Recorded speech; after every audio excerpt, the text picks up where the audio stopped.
Good morning all of you. तो last topic जो हम लोग ने पढ़ा था वो वीलैन के बारे में पढ़ा था। फिर हम लोग ने ट्रंक को समझा, ट्रंक क्यों कॉन्फ़िगर किया जाता है, उसकी इम्पोर्टेंस क्या है, ये सब चीज़ें देखी। तो आज हम लोग एक लैब एक्टिविटी के द्वारा ट्रंक का प्रैक्टिकल करके देखेंगे। लेकिन प्रैक्टिकल शुरू करने से पहले आपसे रिक्वेस्ट है कि प्लीज़ इस वीडियो को ज़्यादा से ज़्यादा लोगों के बीच में लाइक शेयर करना ना भूलें।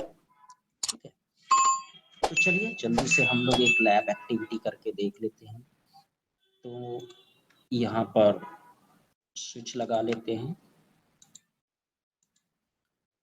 और एन डिवाइसेस ले लेते हैं। तो ये हमारा वीलैन 10, वीलैन 20 और वीलैन 30 रहेगा। इसी तरह से वीलैन 10, वीलैन 20 और वीलैन 30 रहेगा। ठीक है, यहाँ पर मेंशन कर देते हैं। ये मेरा क्या है, वीलैन 10 है, ये वीलैन 20 है और इधर वीलैन 30। इसी तरह से ये आपका वीलैन 10, वीलैन 20 और वीलैन 30। तो यहाँ पर वीलैन 10 6 से 10 है, तो यहाँ पर 6 ले लेते हैं, यहाँ पर 7 ले लेते हैं, यहाँ पर भी 6 7 ले लेते हैं। ठीक है, फिर वीलैन 20 11 से 15, यहाँ से 11 और 12 ले लेते हैं। इसी तरह इधर से 11 और वीलैन 30 आप देखेंगे 16 से 24 में, तो पोर्ट नंबर 16 और पोर्ट नंबर 17 से इसको कनेक्ट कर देंगे। इसी तरह से इसको भी पोर्ट नंबर 16 और पोर्ट नंबर 17 से कनेक्ट कर देते हैं। ठीक है, फिर यहाँ पर जी 1 से 1 को हम ट्रंक के जरिए इनको इस पे हम ट्रंकिंग कॉन्फ़िगर करेंगे। तो वीलैन दोनों स्विच पे कॉन्फ़िगर करने के लिए हम क्या करते हैं, नोटपैड ओपन कर लेते हैं, नोटपैड रन पर लिखेंगे और यहाँ पर लिखेंगे इनेबल कॉन्फ़िग टर्मिनल वीलैन 10 कर देंगे और स्विच पोर्ट मोड एक्सेस और स्विच पोर्ट एक्सेस वीलैन 10। ठीक है, इस लाइन को आप कॉपी कर लीजिए। अच्छा, यहाँ पर नेम भी दे देते हैं, नेम यहाँ पर दे देते हैं, वीलैन 10 को एक नेम दे देते हैं सेल्स। ठीक है, फिर वीलैन 20 बना देते हैं और नेम दे देते हैं HR और वीलैन 30 बना देते हैं और नेम दे देते हैं मार्क। फिर रेंज ले लेते हैं, तो इंटरफेस रेंज F0/6 से लेके 10 तक इसमें हम डाल देते हैं स्विच पोर्ट एक्सेस वीलैन 10 और इसको हम कॉपी कर लेते हैं, एंटर करते हैं, पेस्ट कर देते हैं। अब हम रेंज यहाँ पर ले लेते हैं 11 to 15 और इसको हम वीलैन 20 में डाल देते हैं और फिर पेस्ट कर देते हैं 16 से 24 और इसको हम डाल देते हैं वीलैन 30 और यहाँ पर इंटरफेस यहाँ पर रेंज ले लेते हैं 1 से लेके 5 तक और इसको स्विच पोर्ट मोड आपको ट्रंक कर देना है, ट्रंक। ठीक है, और ट्रंक को VLAN में हम नहीं डालेंगे, इसको हम हटा देते हैं। ठीक, तो देखिए मैंने क्या किया है, इंटरफेस रेंज 1 से 5, हम 1 से 5 क्या कर रहे हैं, ये डिवाइसेस को आपस में कनेक्ट करने के लिए हम पोर्ट नंबर 1 से 5 तक का यूज करेंगे। जैसे राउटर को कनेक्ट करना है तो पोर्ट नंबर 2 का यूज करेंगे। तो 1 से 5 सारी पोर्टें हमने किस पे डाल दी, ट्रक पे डाल दी। बाकी तो VLAN आपने कॉन्फ़िगर किया ही हुआ है, तो उसी तरह से मैंने VLAN को कॉन्फ़िगर कर दिया है। ठीक है, इसको मैं कॉपी कर लेता हूँ, मिनिमाइज कर देता हूँ और स्विच के CLI प्रॉम्प्ट पे आके यहाँ पर पेस्ट कर दूँ।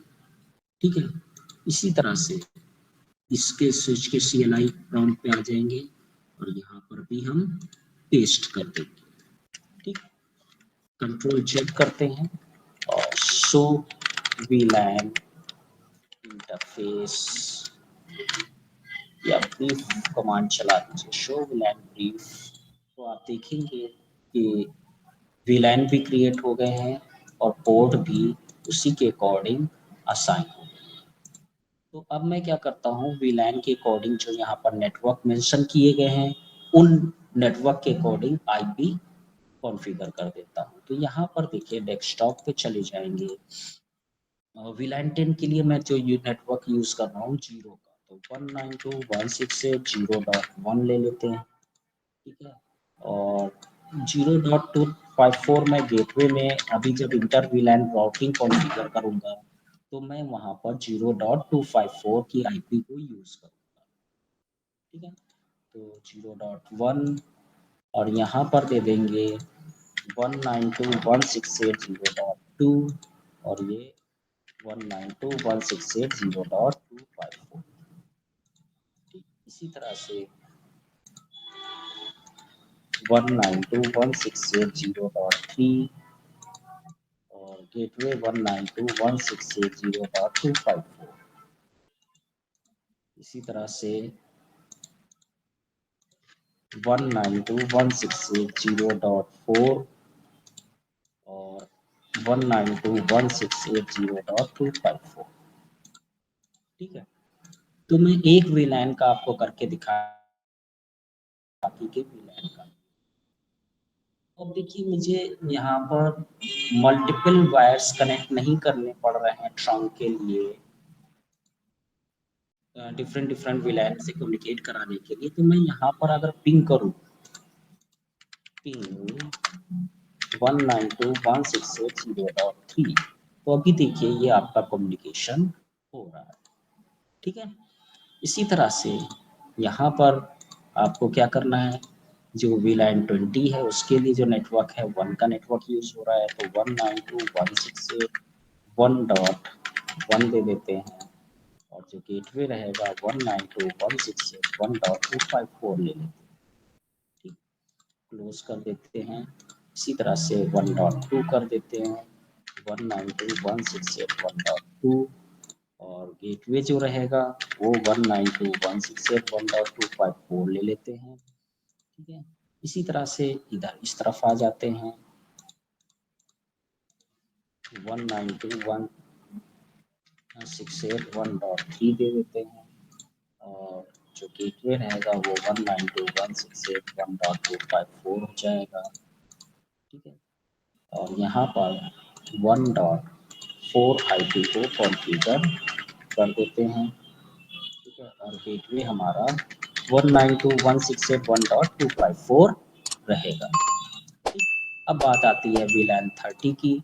तो उसी तरीके से VLAN 30 के लिए जो हम लोग नेटवर्क यूज़ कर रहे हैं वो 192.168.2.1 का नेटवर्क है, तो 192.168.2.254 ले लेंगे। ठीक है, यहाँ पर आ जाते हैं तो 192.168.2.2 ले लेंगे, 192.168.2.2। ठीक है, यहाँ पर हम गेटवे दे देते हैं, यहाँ पर आ जाते हैं 192.168.2.3 और गेटवे दे देते हैं 192.168.2.4 और ये गेटवे दे देते हैं। तो इस तरीके से हमने VLAN कॉन्फ़िगर कर दिया और ट्रंकिंग कॉन्फ़िगर कर दी। ठीक है, अभी आप डिफरेंट VLAN से कम्युनिकेट नहीं कर सकते हैं, क्योंकि डिफरेंट VLAN से कम्युनिकेट कराने के लिए आपको इंटर VLAN राउटिंग की ज़रूरत पड़ेगी। ठीक है, तो इस वीडियो में मैंने आपको सिर्फ ये एक्टिविटी करके दिखाई है कि कैसे हम एक सिंगल पोर्ट को ट्रंक पोर्ट में कॉन्फ़िगर कर सकते हैं। तो स्विच पोर्ट मोड आपको ट्रंक कॉन्फ़िगर करना है और ट्रंक आपको डिफरेंट VLANs का डेटा अलाउ करता है। ठीक है, अब अगर मैं यहाँ पर पिंग करूँ तो आप देखिए, मैं यहाँ से आपको पिंग करके दिखाता हूँ और इसको सिमुलेशन मोड पे डालता हूँ। तो एंटर किया, एंटर करने के बाद ये फ्रेम चला, स्विच के पास गया और फिर स्विच के पास से पास हुआ। तो अगर हम इस फ्रेम को देखें तो यहाँ पर आप इन बाउंड में देखेंगे तो यहाँ पर देखिए ये TPID, TCID ये आपको दिख रहा होगा। ठीक है, तो इसको अगर आप देखेंगे तो हमने ये वैल्यू आपको दिखाई थी। ठीक, तो यहाँ पर ये सोर्स IP, डेस्टिनेशन IP दिख रहा है। ठीक है, तो यहाँ से आप देख रहे हैं कि ये VLAN का टैग लगा हुआ है। तो यही मैंने बताया था कि जो ट्रंक होता है वो क्या करता है, उस पे टैग लगा देता है और टैग से पता चल जाता है कि ये किस VLAN का डेटा है। तो जैसे ही आपने लिखा शो इंटरफेस ट्रंक, तो आप देखिए यहाँ पर आपको दिख रहा है कि F0/1 पोर्ट है, ऑन है, इनकैप्सुलेशन 802.1Q है और स्टेटस क्या है, ट्रंकिंग है। ठीक है, नेटिव VLAN बाय डिफॉल्ट 1 होती है और यहाँ पर देखिए VLAN अलाउड कितने हैं, 1 से लेके 1005। ठीक है, यानी VLAN 1, VLAN 10, VLAN 20 और VLAN 30 का बाय डिफॉल्ट डेटा जाएगा एक ट्रंक पोर्ट से दूसरे ट्रंक पोर्ट।